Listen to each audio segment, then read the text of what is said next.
President Biden is preparing to lay out the roadmap for the rest of his term in his State of the Union address tonight. And as we mentioned earlier, he's likely going to highlight his economic policy victories, everything from inflation on the decline to strong job growth and low unemployment numbers. So let's dig into the president's economic record and where he goes from here. Joining us is NBC News business and data reporter Brian Cheung. Brian, let's start with the job market here. The economy is seeing some strong job growth and low unemployment right now. That's good news. And just last week, we saw better than expected jobs report numbers. So walk us through how the jobs market looked when Biden first took office and where things stand now. Yeah, let's take a look at the numbers since inauguration in January of 2021. We could see it's been a pretty sharp fall in terms of the unemployment rate. It was actually much higher. It was 14% during the depths of the pandemic. During the tail end of the Trump administration, went down to 6.3%. But basically, since then, it's continued to go down. A lot of this associated with the economic reopening. Leisure and hospitality, bars and restaurants reopening was a big reason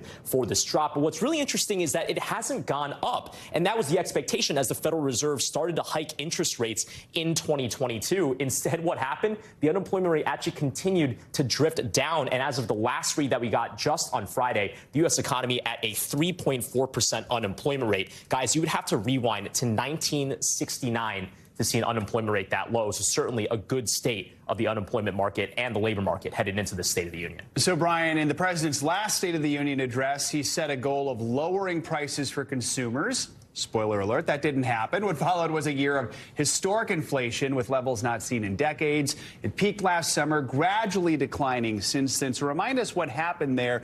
Do economists see this as a lasting turnaround, especially as we try to avoid what could or could not be a recession coming up? Yeah, and that's what makes this economy so weird because, look, the labor market looks really good, but you know what doesn't look good? This is the chart showing year over year paces of inflation since Biden took office in January 2021. And you can see it's been elevator up, right? We were actually below 2% as the Trump administration turned over to the Biden administration, skyrocketed up. Now, a lot of this was due to the demand that Americans were doing as they went out and bought things and sought services as the economy reopened. But another big story here was specifically beginning in 2021, we started to hear about those supply chain snags, right? Lots of issues with factories not being open around the world. And then also, you remember actually the Suez Canal boat getting jammed up. That was in March of 2021. So it peaked at around 9.1%. That was the yearly pace of inflation that we saw, but it has been coming down, again, thanks to the Federal Reserve's efforts to raise borrowing costs, which they hope will discourage people from spending as much and firms from investing as much. That has led to the